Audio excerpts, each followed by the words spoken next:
아, 자, 저희가 교재 27페이지.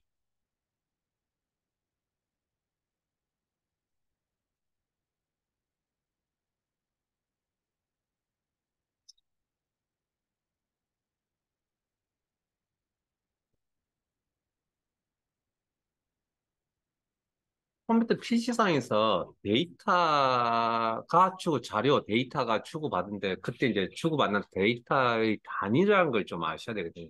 우리가 0과 1을 표현한다라고 하는 거, 우리가 뭐라 그랬죠? 엑셀 시간에 비트라는 이야기를 들었죠. 8비트가 모이면 하나에 뭐가 된다고요? 1바이트가 된다 그랬죠. 4비트가 보이면 리벌이라고 그래요. 리벌. 그럼 이건 어디 쓰냐고요? 그냥 우리가 이제 일반적으로 우리가 데이터라고 이렇게 표현을 할 때 0과 1은 보통 잘 안 쓰고 이제 4비트를 모아서 우리가 그냥 컴퓨터에서 데이터라 그러면 0이란 데이터라 그러면 0과 1로 이제 이진수로 표현을 해야 되거든요. 그러면 우리는 10진수를 쓰고 있지만 컴퓨터는 이진수를 쓰고 있잖아요.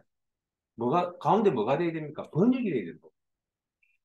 우리가 이진수를 알든 이진수가 10진수를 표현을 해주든 어쨌든 가운데 번역의 역할이 있어야 된다고요. 그래야 이해가 되니까 서로. 그러니까 컴퓨터가 다 뭘로 해줍니까? 10진수로 번역해 주는 거예요, 우리 입장에서. 그럼 컴퓨터는 0과 1밖에 모르는 이진수 입장이에요. 그러면 0이라는 데이터를 표현할 때 어떻게 하냐고요?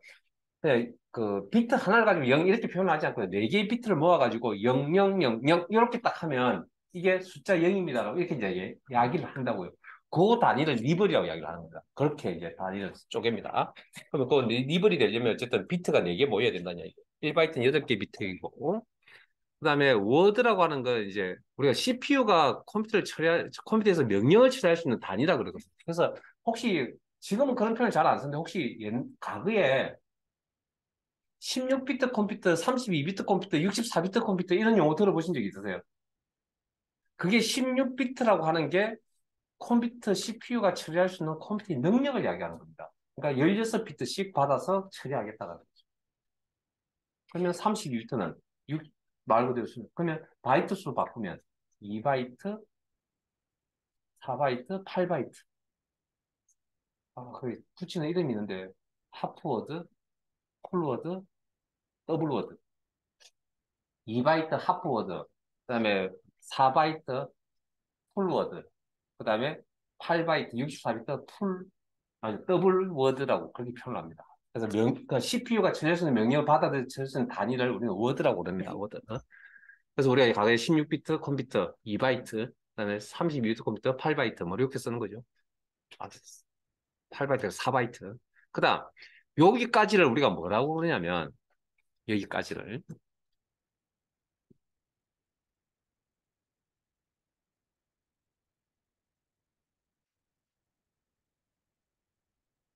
여러분 이제 디테일한 건 여러분들이 공부를 좀 하세요. 제가 뭐 이거는 다 할 수 있는 사항은 아니기 때문에.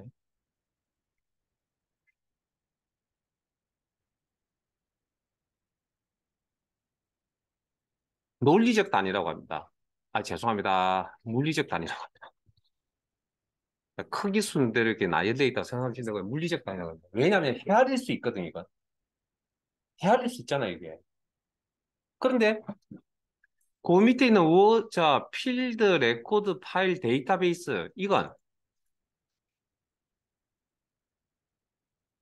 응? 이런 용어는 어디서 들어보지 않았나요? 예? 이거 우리 다 들어본 용어 아닌가, 이거? 이건 필드에 데이터가 몇 개 들어가는지 알 수 있어요? 없잖아요. 우리가 한글 입력하면 2바이트가 필요하거든요. 16비트가. 영문자 하나 입력하는데 1바이트가 필요하거든요. 8비트. 그러면 그게 영문자가 몇 글자 들어갈지 그때그때마다 다 다르잖아요. 그건 측정할 수 없죠. 물리적으로 측정할 수 없다고요, 그런 거. 얼마만큼 들어갈지 모르니까 딱 정해져 있는 게 아니기 때문에. 그래서 요건 논리적도 아니라고 표현합니다. 논리적. 여기까지 우리 교재에는 지금 없는데 요거까지 구분을 해서 가지고 그다음 저 순서가 크기 순서라고 생각하시면 되고 그다음에 필드 레코드 파일은 저 개념은 자 우리가 데이터베이스 기억 아시죠? 그러면 데이터베이스는 이런 데이터의 모음이죠. 요게 필드죠. 자료의 숨기 같은 게 모여있는 이게 필드잖아요. 필드가 여러 개 필드가 모여져 있습니다. 이게 뭐라고요? 이게 레코드라고요. 예? 이게 레코드. 그러면 이런 네 코드를 어떻게 관리할 것이냐. 이렇게 가로 방향으로 이렇게 가려야 할 것이냐. 자, 여러분들 잘 생각해 봅시다. 우리가 지금 거기에 나와 있는 파일이라는 용어는 우리가 이미 알고 있는 용어입니다. 여러분들 엑셀 내용을 저장합니다. 그러면 생겨나는 그걸 뭐라 그러죠? 엑셀의 내용을 저장했습니다. 그걸 뭐라 그러냐고요? 엑셀 파일이라고 하지 않아요? 그때 파일이 이 파일이라니까요? 뭐냐면 파일에 한계가 없다면 오른쪽 우리가 보통 문서 자막 같은 거 생각합니다. 문서의 내용을 이렇게 입력하면 오른쪽에 한계가 부닥치니까 자동으로 줄이 바뀌잖아요. 그럼 오른쪽에 한계가 없다고 무한대라고 생각해 봅시다. 그럼 우리 데이터는 계속 오른쪽으로 흘러갈 거 아니에요. 그렇게 데이터를 관리하는 방식을 우리는 파일 관리 방식이라고 이야기하는 겁니다. 그러니까 이렇게 가로로 계속 나열하는 꼴의 형태를 우리 뭐 여러분들 사용해 보시면 카세트 테이프라는 거 들어보셨어요? 카세트 테이프. 그게 뭡니까? 노래가 계속 연이어서 가는 거잖아. 그런 자료를 관리하는 구조를 파일 시스템이 파일이라고 그러죠. 그런 거예요. 그런데 어느 날 파일 시스템이 조금 비효율적이거든요. 뭘 찾으려면 한참, 그러니까 우리 카세트 테이프에 노래 들으면 첫 곡 듣고 맨 마지막 까지 난 듣고 싶다고. 그러면 어떻게 한참을 감아야 되잖아요. 그러니까 시간이 너무 오래 걸리잖아요. 검색하는데. 그래서 나온 데이터 관리하는 방법이 데이터베이스, 즉 이런 내 코드를 뭐 세로 방향으로 이렇게 쭉 나열하는 이 구조, 표의 구조를 가진 이걸 데이터베이스라고 표현하는 거예요. 뭐 이렇게 이야기할게요, 그냥. 그러면 뭐 설명드렸죠. 그 다음에 데이터 마이닝이라고 하는 그 표현은 한번 여러분들 읽어보시고요. 넘어가세요. 뭐, 뭐 이런 건 우리가 뭐 데이터베이스 전문가도 아니고요. 뭐 나오면 뭐 어쩔 수 없죠. 깔끔하게 한 문제 뭐 찍어야죠. 그냥 읽어만 보세요, 읽어만. 마이닝이란 영어 단어는 안 쓸 거 아니에요. 캐다라는 영어 단어. 자, 그러면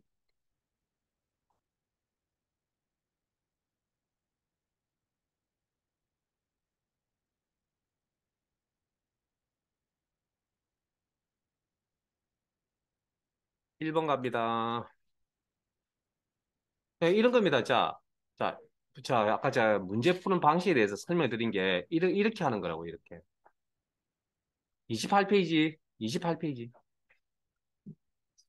자, 이런 문제를 만났잖아요. 그럼 논리적으로. 그러면 내가 이런 자료에 대한 부분을 어딘가에서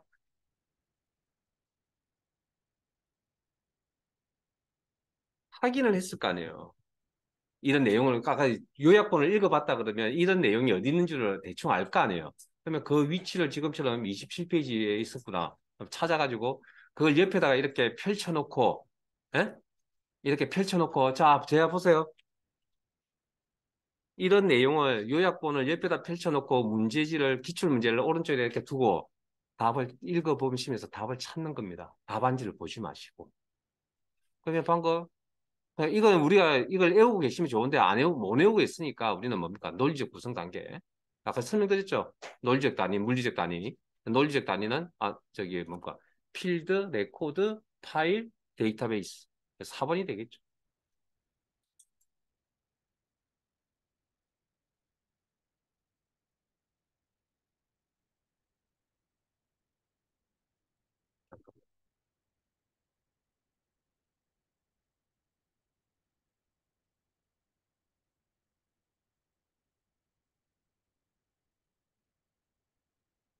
이렇게 풀어 나가는 거라고요. 그럼, 여기는 없군요. 그렇게 해서 이렇게 해서 풀 잘 나가시죠. 자, 그다음 밑에 가시면 이제 과연 그러면 이제 포인트 26번으로 갑니다.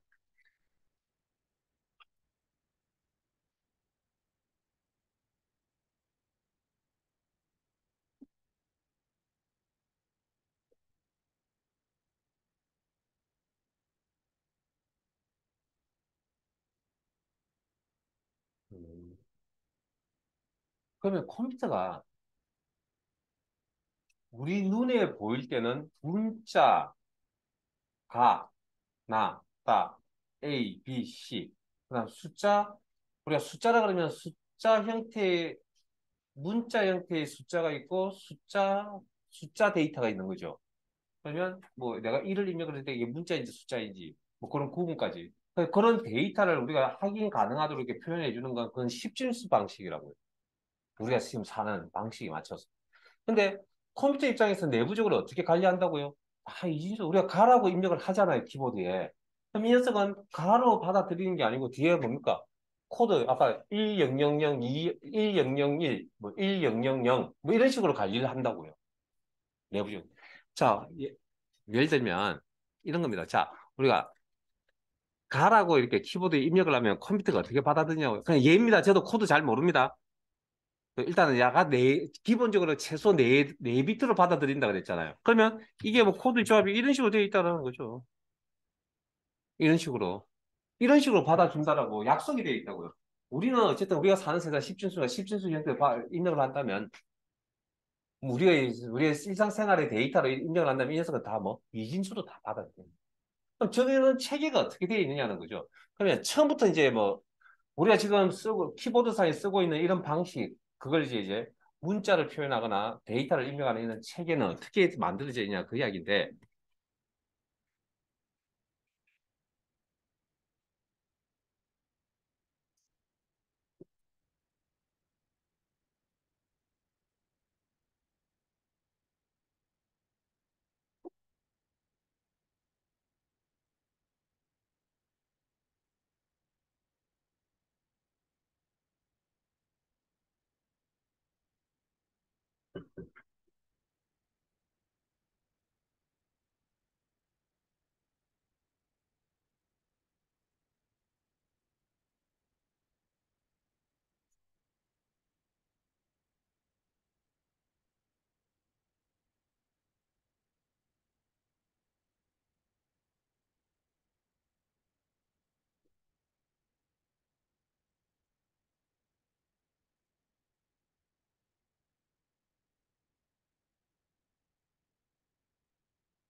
자, 제 화면에 좀 다른 자료를 좀 올려놓을게요.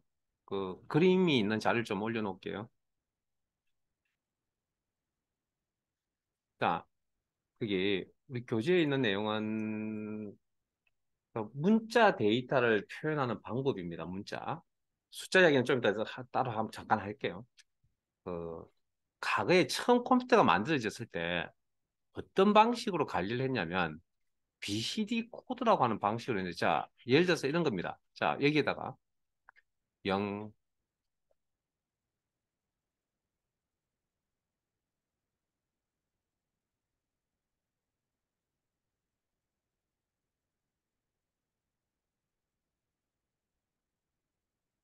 자, 여기에다가 0, 0, 0, 0 이렇게 입력을 했다고 합시다. 자, 하면 이게 전체를 봤을 때 우리 눈에는 일단 우리가 받아들이는 때는 문자 그러니까 아무것도 없으니까 이걸 우리가 이제 뭐 예를 들어서 숫자 0으로 받아볼 수도 있고 문자 0으로 받아볼 수도 있잖아요. 숫자 형자 자 어쨌든 자 그러면 이게 문자 이게 요렇게 그럼 요렇게 표현할 수 있는 게 있어 이제 최대한 요렇게 할 수 있거든요 여기까지. 자 그러면 앞에 이게 숫자 0일 수도 있고 문자 0일 수도 있잖아요. 예? 그러면 여기다가 앞에다가 기호를 답니다. 그러면 요 두 비트입니다. 두 비트 가면 00 이렇게 나올 수가 있고 01이 나올 수도 있고 10이 나올 수도 있고 11이 나올 수도 있잖아요. 그러면 요렇게 조합이 되면 이건 숫자 입력입니다라고 이렇게 이야기를 할 수 있다고. 숫자 입력이라고. 요건 영문자 입력이. 자, 컴퓨터는 한글부터 시작된 게 아닙니다. 영어권 나라에서 시작된 게 기계입니다. 그래서 영문 요렇게. 그다음에 일정 뭐 기호.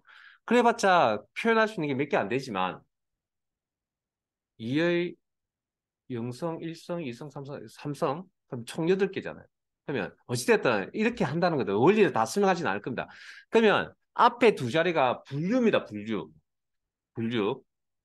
그러니까 우리가 얘기를 뭐라 그러냐면 이걸 분류하는 이 영역을 00이면 숫자, 01이면 10이면 문자, 아니면 11이면 기호 이렇게 약속이 되어져 있다고요. 그러면 우리가 0000 하면 숫자 0이라는 이야기고요. 00000 여기다 1이라 그러면 숫자 1이 된다는 거죠. 우리 10진수 바꾸면. 그렇게 약속이 되어 있다. 6비트로 이렇게 관리를 하겠다는 거죠. 그걸 BCD 코드 방식이라고 이야기합니다. 그 다음, 그러면 이제 아스키 코드라는 게 이제 7비트를 가지고 와요. 그러니까 아까 네 다리 리블이 그랬죠. 그 앞에, 그 이번에는 이제 가지수가 많아지겠죠. 훨씬 더. 왜냐면, BCD 방식으로 특징이 뭐냐면, 영문, 소문자, 즉 대문자, 영문, 대문자밖에는 표현을 못했습니다. 왜? 잘 보세요. 저게 표현할 수 있는 가지수가 몇 가지 안 되거든요. 그러면 알파벳은 20넉자잖아요. 아니요, 잠깐 26자인가요? 26자인가 그렇죠. 알파벳이. 몇 자입니까, 알파벳이? 죄송합니다. 몇 자죠? 한 번도 요 근래 생각해 본 적이 없어가지고. 어쨌든 26자쯤 되는 걸 알고 있는데, 어쨌든 26자라고 했을 때, 그러면 52자잖아요. 그러면 알파벳 대소문자 다 두 개를 곱하기 1을 하면. 근데 그걸 다 표현할 수 있냐는 겁니다. 표현 못 합니다. 지금 저거 비트 가지고. 이 네 개 가지고, 이거 가지고는. 예? 다 못 한다고요. 그래서 확장이 되었습니다. 이렇게. 그래서 새로운 코드가 다시 생겨났다고. 그러면 우리 키보드상에 영문자 입력하고 아무 문제 없이 나오는 게 그게 뭐냐면 우리 키보드에 쓰고 있는 코드 방식이 아스키 코드라고 하는 겁니다. 지금은 7비트 방식입니다. 앞에 세 개는 존 비트라 그러거든요. 얘도 디지털, 실제 데이터 나타나는 비트. 그래서 분류가 되어 있는 존 비트. 그 다음에 요거 이제 요 녀석이 그래서 보통 우리가 일반적으로 쓰는 PC에서 많이 나오는 이제 비교 설명 많이 하거든요. 그래서 얘 7승이니까 표현할 수 있는 데이터가 128개라는 이야기입니다. 자료가요. 그러면 우리 키보드상에 있는 내용을 다 표현할 수 있다는 이야기입니다. 자, 그 다음 이 BCD 코드가 확장이 되어서 8비트 코드로 바뀌었습니다. 그리고 이제 보통 이제 중대형 컴퓨터에서 성능이 조금 좋은 일반 PC가 아니고 이제 우리가 뭐 이런 중대형 컴퓨터, 성능이 좋은 컴퓨터에 사용을 하기 위해서 이런 코드가 생겨났습니다. 어?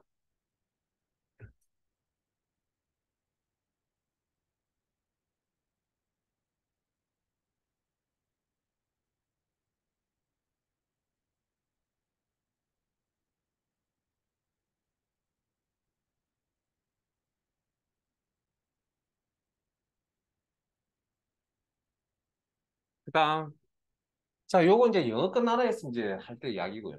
그래서 총 8비트짜리 FCD 코드라고 있습니다. FCD 코드라고. FCD기라고 있고요. 중대형 컴퓨터 사용되고 일반 PC 사용은 ASCII 코드 방식이고. 그다음 이게 자, 그럼 컴퓨터가 이제 사용하다 보니까 굉장히 이제 좋잖아요. 그럼 전 세계적으로 확장이 되겠죠. 확장이 되면 전 세계에 있는 모든 그 문자를 다 입력이 가능하도록 만들어야 될 거 아니에요. 그래서 16비트, 2바이트짜리 유니코드라는 게 만들어졌습니다. 유니코드. 그리고 앞에 봅니다. 그다음 여기 항상 그 컴퓨터 내부가 되든 인터넷에 쓰는 외부가 되든 데이터를 주고받을 때는 항상 제대로 도착했느냐 아닌지 확인하는 절차가 있습니다. 그래서 데이터에도 마찬가지로 이렇게 오류, 잘못 전달이 제대로 되는지 안 되는지 오류 발생하는 그걸 체크하는 비트가 따르는 그걸 페리티 비트라고 그럽니다. 이건 오류 검출이라고 그럽니다. 검출. 그다음에 뭐 그렇게 우리 교재에 보시면 뭐 여러 가지 있죠. 에러 검출 코드에서 페리티 비트 지금 설명드린 해밍 코드는 검출만 하는 게 아니고 뭐 수정, 교정까지도 가능하고요. CRC, 뭐 BSC 저도 잘 모르는데 정마크부 뭐 이런 것들이 있다라는 정도. 그래서 이런 것들은 우리가 뭐 외우라는 이야기가 아닙니다. 그냥 듣고 그냥 귀에 익숙하면 되고요. 우리가 필기 문제를 잘 풀이가 안, 특히 컴퓨터 일반 쪽에 문제가 잘 와닿지 않는 이유는 다 생소한 단어가 너무나 많기 때문에 그래서 일단은 단어부터 해결하셔야 됩니다. 그러니까 해결이라는 게 아니라 눈에 익혀야 된다는 거예요. 단어부터 눈에 익혀야 된다고. 어?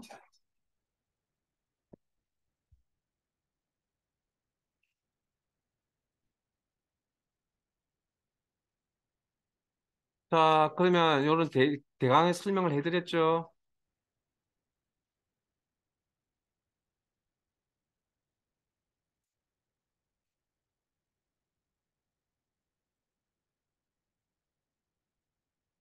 그러면 그 오른쪽에 문자를 표현하는 코드 체계에 대한 설명으로 옳지 않은 것은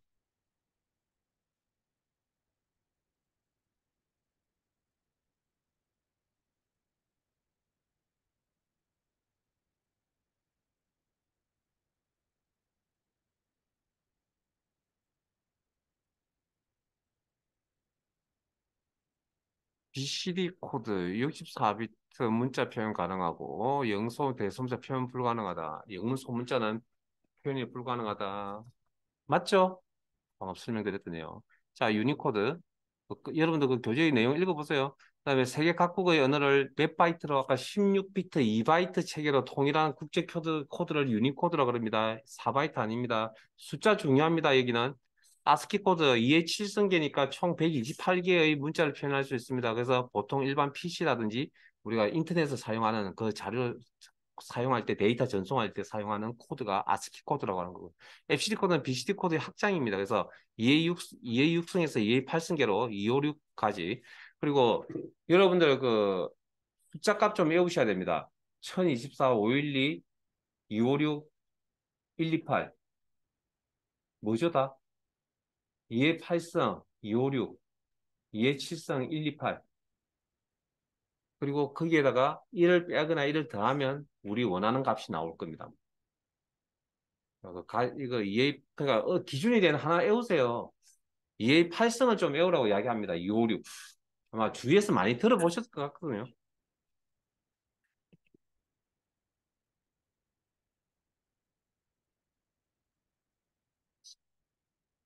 두 번째, 어디가 틀렸는지 딱 체크하고 같이 하시고요.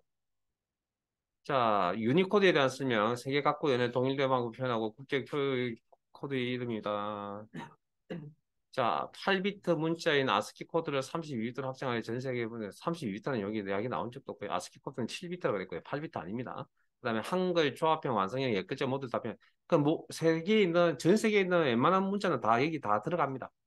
우리가 자 조합형은 우리가 쓰고 있는 방식을 이야기하고요. 키보드에 입력을 하면 이렇게 초성, 중성, 중성이라는 게 있잖아요.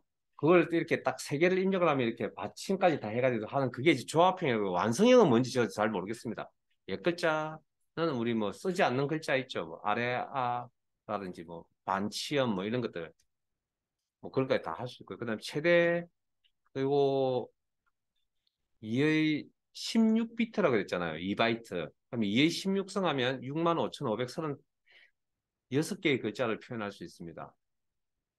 혹시 이 숫자 값 어디 비슷한 숫자 값 보신 적 없어요? 네? 이 숫자 값 어디서 보신 적 없어요?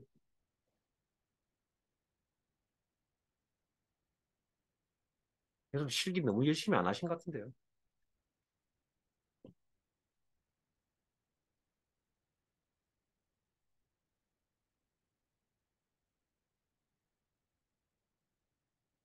물론 뭐 꼼꼼하게 설명드린 건 아니지만 우리가 데이터 형식 따질 때 숫자 데이터 형식이고 밑에 필드 속성에 가서 필드 크기 설정할 때 바이트 선택하거나 정수값 선택한다고 이야기했는데 그 정수값의 단위가 마이너스 32만부터 마이너스 32,768부터 32,767까지입니다.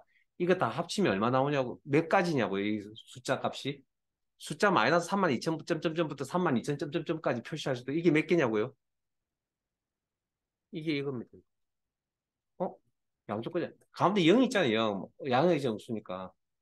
총 가지수는 이만큼 나오는 거라. 그게 예시심육성이 있는 것이. 자, 그러면 정답은 2번이죠. 뭐, 32비트는 영어 하신 적도 아스키 코드는 7비트라고 이야기해 드렸고요. 그다음에 여기 존비트라는 표현 나오죠? 존비트. 방금 이거 회색깔로 나 이거 분류 존비트 영역 표시.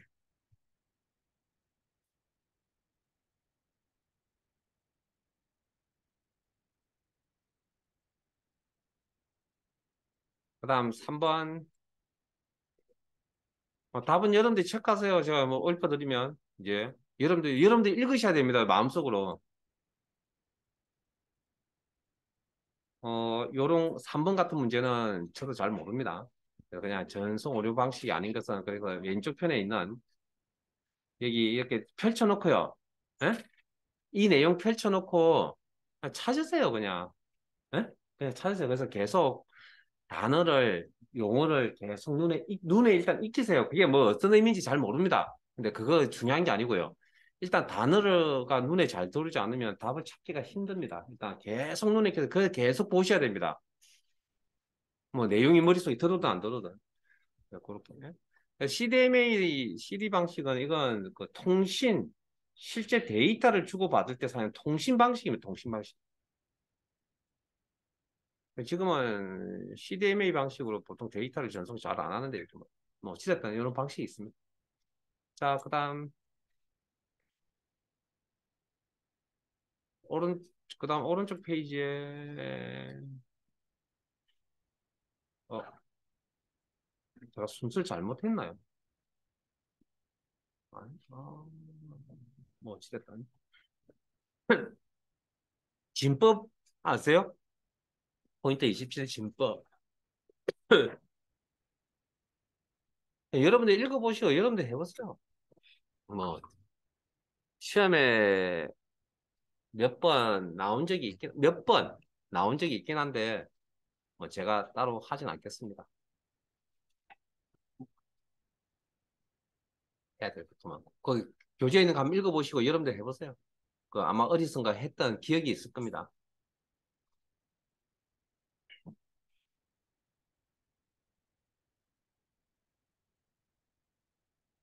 설명도 나와 있으니까 따라서 한번 해보시고 안 할 겁니다. 자, 그다음 포인트 28로 가겠습니다.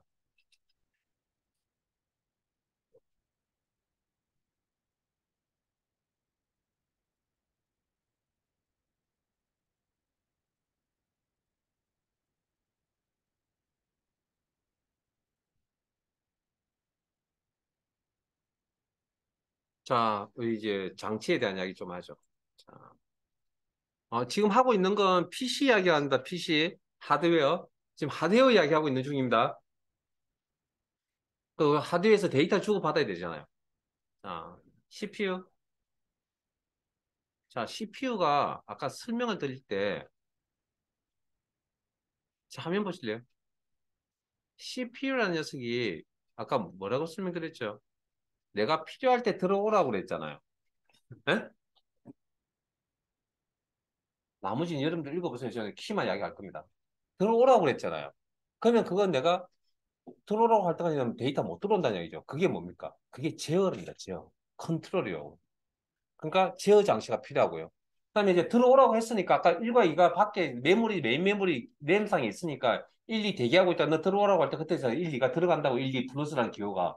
그러면 1, 2가 CPU 안에 1, 2 플러스가 CPU 안에 들어가죠. 그럼 CPU가 그걸 다 확인을 합니다. 이게 숫자고 1, 2 숫자고 2가 숫자고 플러스가 연산하는 기호구나. 그게 다 컨트롤 제어라는 개념이고. 그러면 더하기 연산을 보고 이 녀석이 뭘 하겠습니까? 더하기 계산을 해주겠죠.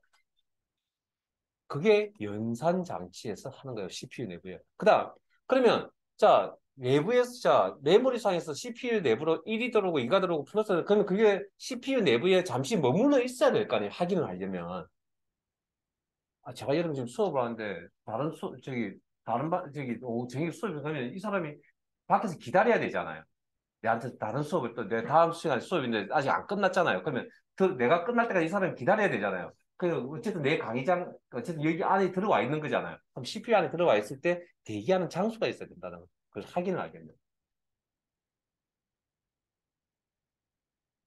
그걸 그다음 1 더하기 2 처리하고 나면 3이라는 값이 남아 있겠죠. 계산되자마자 이 녀석이 CPU 바깥쪽으로 바로 튕겨나가냐고요? 아니요. 모니터상으로 바로 튕겨나가지는 않습니다. 그게 어딘가에 3이 있어야 어딘가 머물러 있을 거라고요. 머물러 있다가, 아, 너 어떻게 하라 그럴 때 이제 나가는 거라고요. 그러면 3이란 값이 어딘가 또 저장이 되어져 있어야 되겠네요. 그래서 CPU 내부에서 임시 기억 장치를 뭐라 그러냐면 레지스트라고 이야기합니다.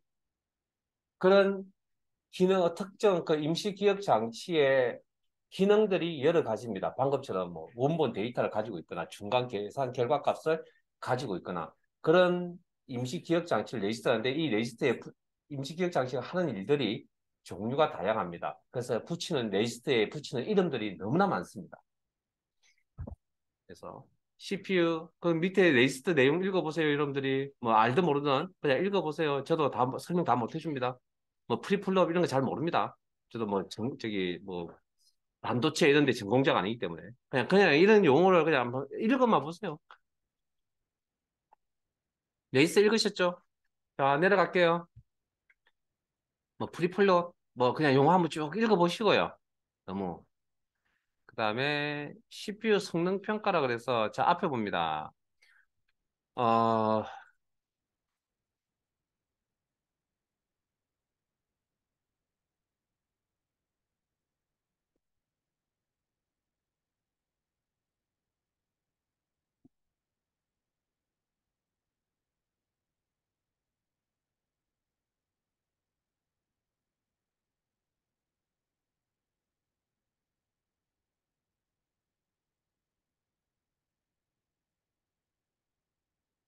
클럭이라고 하는 건 그 그게 프리플러 뭐 레치 읽으죠. 그냥 읽고 그냥 넘어가세요. 뭐 몰라도 됩니다. 이거 뭐 어떻게 다 해요. 이거 하려면 우리 저기 반도체 공부를 하셔야 되는데 반도체에 나오는 용어들. 자, 그 밑에 클럭 전류가 흐르는 상태 온 흐르지 않는 오프, 반복하는 동작을 온오프라고 합니다. 그래서 CPU 자 전류가 흐르는 자 이게 무슨 이야기냐면 여러분들 컴퓨터가 이거 방금 0과 1밖에 모른다고 그랬죠. 그럼 컴퓨터가 정말 0과 1을 가지고 계산을 할까요? 정말 우리 생각처럼 머릿속에 0과 1이 뭐 왔다 갔다 하면서 막 계산할까요? 0이 움직여요? 1이 움직여요? 실제 아닙니다. 0과 1이 움직인 게 아니고요. 뭐가 움직이는 거냐면 컴퓨터 내부에 자 이렇게 자 우리가 일단 그래프상으로 이야기를 하자면 컴퓨터 0과 1밖에 모르니까 이렇게 디지털 신호, 디지털 데이터를 우리가 표현할 때 이렇게 표현합니다. 그래서 밑에 게 0, 위에 게 1이라고 이렇게 표기를 하거든요.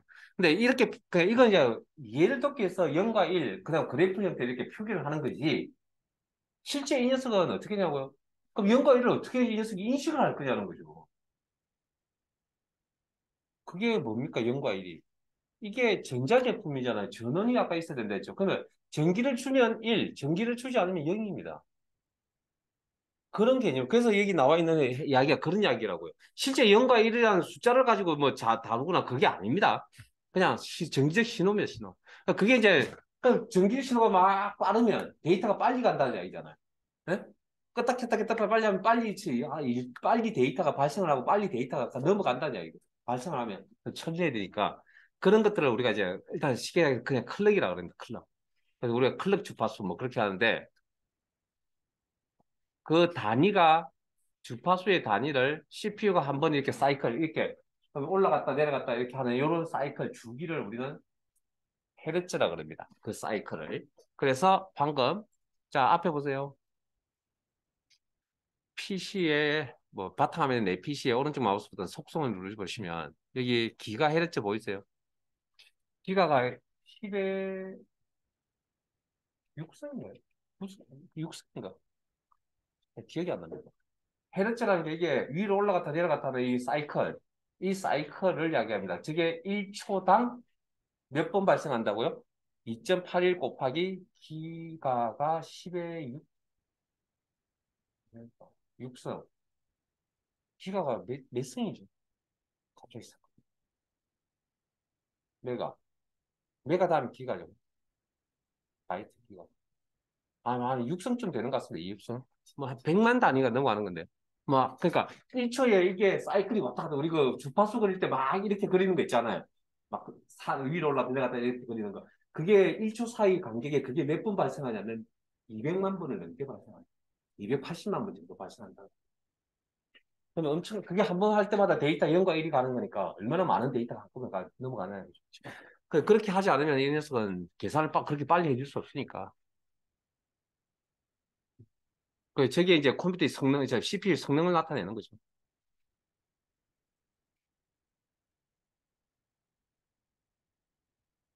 그다음에 밉스라는 건 뭐 100만 개의 명령을 처리할 수 있는지 1초에 몇백만 개의 명령 처리할 수 있는지 뭐 그런 이야기들이고 뭐 그런 것도 그다음에 플로우라는 게 실수라는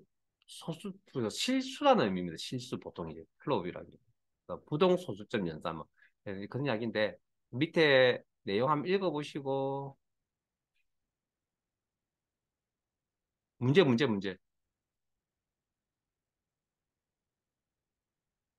아 방금 했던 내용하고 비교하면서 이렇게 읽어보세요.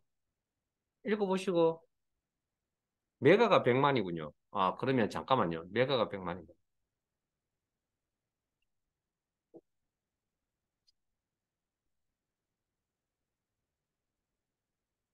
읽어보셨어요?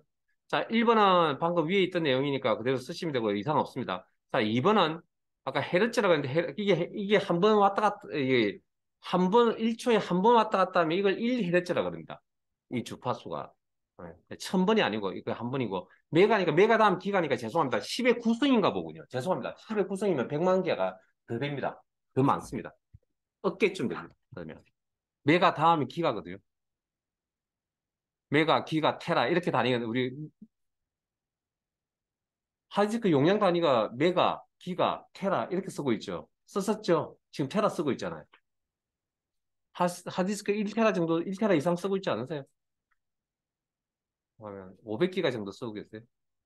우리 그 단위 잘 생각하시고, 그러니까 여러분들 알고 계시는 미천 가지고 준비하셔야 됩니다. 그래서 여기 그 이게 1헤르츠는 이런 사이클이 한 번입니다. 한 번. 주기가 한 번 발생하는 거 이야기합니다. 1000번이 아니고요. 밑에 나머지는 한번 읽어보시고. 클럭 주기가 빠르다는 건 명령 수요, 주기에 따라 명령 수요인데, 클럭이 높다는 거는, 클럭 주파수는 클럭이 이게 왔다 갔다 하는 여기 이야기하는 거니까 CPU가 빠르게 일을 하고 있는 거죠. 이렇게 쭉 읽어보시고, CPU를 오버클리링, 뭐 더블 클리링, 뭐 오버클리링을 할 수 있는 게, 뭐, 486 이후부터다. 뭐 그렇게 이야기가 나와 있네요. CPU를 조금 무리해서 쓰는 방법도 있습니다. 자, 그 다음. 그 다음 페이지에 2번 문제. CPU 내부에서 처리할 레지스터가 뭐라고요? 자, 일단 머릿속에 이제 CPU 내부의 임시 기억 장치구나. 이런 임시 기억 장치들은 기능에 따라 붙이는 이름들이 다양하다. 뭐 그런 정도. 자, 일단 1번은 맞는 것 같네요. 기본적 설명에서. 레지스터 크기는 컴퓨터 한 번에 처리할 수 있는 데이터의 크기를 나타낸다. 펌웨어를 저장하는 비휘발성 메모리로 액세스 속도가 가장 빠른 기억 장치이다. 그 다음 구조는 프리플럽, 레치. 자, 잠깐만요, 이제. 우리가 지금 펌웨어라는 용어를 안 배웠고, 비휘발성 용어를 안 배웠고, 그것 때문에 기억 장치는 다르게 바꾸면 메모리라고 하는 겁니다, 메모리. 그러니까 메모리에는 보조 기억 장치와 주 기억 장치, 메인 메모리, 주 기억 장치가 있다는 거죠. 이 용어를 안 배워서 그런데 이건 곧 배울 겁니다. 그래서 이 내용은 기본적으로 알아야 될 내용입니다. 그러면 자, 잠깐만요. 지금부터 제가 이제 요령 하나 설명드릴게요. 절대 정답은 어려운 데서 나오지 않습니다. 자, 방금 프리플럽 설명 안 해? 매치 설명 안 했잖아요. 우리 잘 모르죠? 이런 단어가 정답일 확률은 거의 없습니다. 절대 시험은 어려운 용어가 물론 절대라는 게 그렇게 표현을 쓰면 안 되겠지만, 그, 시험 문제에 어려운 용어, 자, 평상시에 막 이제 그냥 기본적으로 어느 정도 내용을 준비를 했다는 가정하에서 말씀을 드리면, 내가 보지 못한 용어가 시험장에 나왔죠. 익숙치 않은 용어가 나왔죠. 그 녀석이 정답일 확률은 드뭅니다. 그거 정답을 찍으시면 안 됩니다. 찍는다면 확률적으로. 왜? 시험은 절대 기본에서 정답을 찾지. 그래서 음, 이거 나중에 설명을 드릴 건데 휘발성 메모리라고 하는 건 자, 레지스트 펌웨어를 저장하는 비휘발성인데 이거 틀렸습니다. 비휘발성이라는 게 아니라 휘발성입니다. 휘발성은 우리가 전기가 나가잖아요. 전기가 나가면 그 장치에 있는 데이터가 사라지는 겁니다. 자, 생각 한번 해볼까요, 그러면? 우리가 자, 컴퓨터 그 장치를 한번 생각해 봅시다. 그러면 컴퓨터 전원이 갑자기 꺼져버렸습니다. 그러면 아까 저 부팅하는 순서 설명드릴 때 램, 주기억 장치에 있는 내용은 전기가 나가면 남아 있어야 돼요. 사라져야 돼요. 다시 전기가 들어왔을 때, 부팅을 시켰을 때, 램이라고 하는 주기억 장치에 관련 파일들이 남아 있어야 돼요. 그러면 내 컴퓨터가 매번 껐다 켰다 말 때마다 계속 누적이 되겠네요. 그러면 8기가를 다 차지하는 게 얼마나 있으면 차고, 난 또 램을 다시 또 사야 되네요. 그 또 컴퓨터 껐다 켰다 했는데 또 안 지워져요. 그럼 계속 또 8기를 다시 넣어놨는데 또 다 채웠네요. 16기가를. 또 램을 또 사야 돼요. 아니잖아요. 우리가, 자, 이거 보세요, 이거. 상식적으로 접근하시라니까 절대 어렵게 접근하시면 문제 뭐 이게 내용 안 들어옵니다. 지금 듣지도 않고 계시잖아요. 예? 답답할 따름입니다. 자, 이게 계속 쌓이면 이게 누적이 돼야죠. 이게 왜 오락내락 합니까? 이게 그래프가. 오락내락한다는 건 필요 없는 건 닫으면 우리가 프로그램을 닫으면 그 관련 파일이 메모서에 없어지니까 내려가겠죠. 차지하는 용량이. 이해됐어요? 그러면 우리가 알고 있는 램이라고 하는 건 어떻게? 램에 있는 데이터는 전기가 나가면 다 사라질 수밖에 없다는 거죠. 그걸 우리가 휘발성이라고 표현을 합니다. 자, 그런데 잠깐만요. 아까 자, 우리가 부팅을 할 때 하드웨어 장치의 작동 여부를 체크한다 하죠. 그럼 그 체크하는 그 여부는 컴퓨터 켜질 때마다 똑같이 일을 해야 되겠죠. 그럼 그 내용이, 그 체크한다는 그 내용이 항상 남아 있어야 돼요. 사라져야 돼요. 항상 남아 있어야 똑같은 일을 컴퓨터 켤 때마다 똑같은 일을 반복할 거 아니에요. 그러니까 전원이 나가다도 내용이 남아 있다는 건 비휘발성이라고 이야기합니다. 그런 걸 가지고. 그때 사용하는 반자, 비휘발성에 사용하는, 그다음 주기억 장치 휘발성이라고 하는 에 사용하는 반도체의 이름이 우리가 알고 있는 램입니다. 램. 주기억 장치 휘발성 전기가 나가면서 하는 그때 사용하는 반도체 이름이 램이라고 램. 램이 주기억 장치 램 이렇게 이해하시면 안 됩니다. 주기억 장치에 사용하는 반도체가 램이라고 어떤 특징을 가지고 있다고요? 전원이 나가면 데이터가 사라지는 그런 특징을 가지고 있다고요. 그 다음, 비발성은 아까처럼 방금처럼 롬처럼, 죄송합니다. 바이오스에 있는 바이오스 프로그램이라 했던 그 녀석은 체크하는 여부는 항상 일정하게 켤 때마다 계속 일정하게 반복적으로 일을 해야 되니까 이 녀석은 사라지면 안 되죠, 내용이. 그럼 다음에 어떻게 체크할 건데요? 못할 거 아니에요. 그런 내용을 저장하는 반도체를 우리는 롬이라고 이야기한다고, 롬. 읽을 수만 있다고 하죠. 리드 온리 메모리라고 그러고, 램을 랜덤 액세스 메모리라고 그렇게 이야기하고. 그래서 삼성이 어디에 강합니까? 램에 강한 거죠. 삼성은 램에 강합니다. 롬에 안 강합니다. 그래서 우리가 말하는 그 뭡니까? 삼성이 뭐 능력이 안 된다고 하는 게 그걸 롬을 제대로 못 만들어서 그래요. 롬. 그 롬이라는 게 모든 걸 다 이렇게 물론 뭐 제가 지금 자세히 모르는데 뭐 제가 이야기를 한다는 건 좀 그렇지만 어쨌든 그런 개념입니다.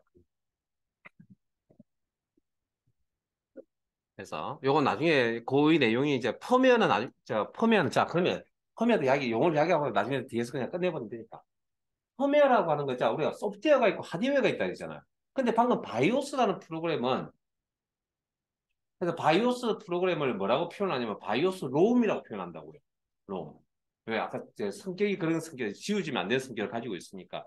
자, 그러면 바이오스라는 프로그램은 뭐라고 소프트웨어, 소프트웨어라고 표현할 겁니까? 하드웨어라고 표현할 겁니까?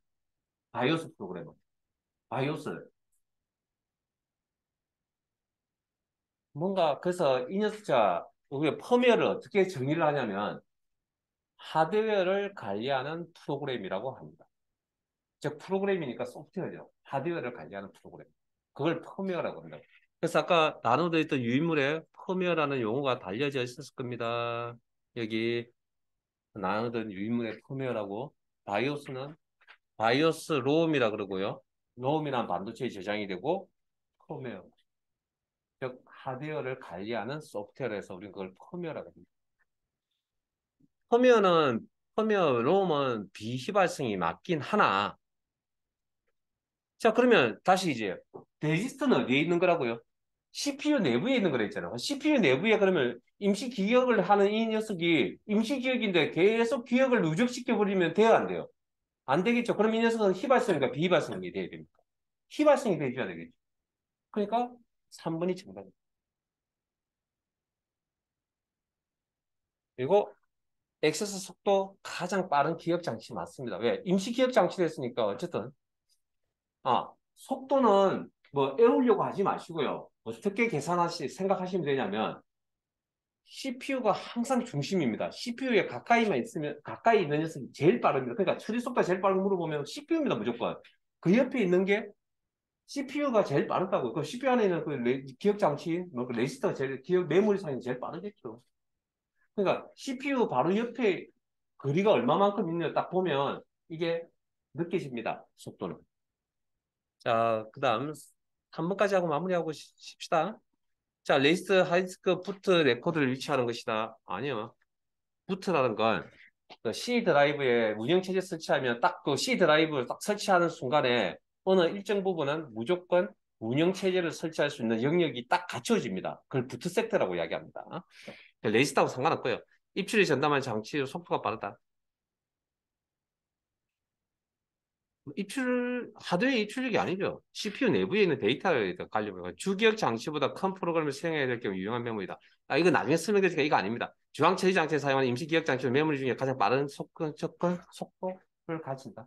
4번이 정답이겠죠. 나머지는 나중에 기본적인 내용 설명드리면 다 기본에서 다 나오는 내용들이라 아직 기본 전체를 다 안 봤기 때문에 벌어지니까 그렇게 아시고. 네, 잠깐 쉬었다가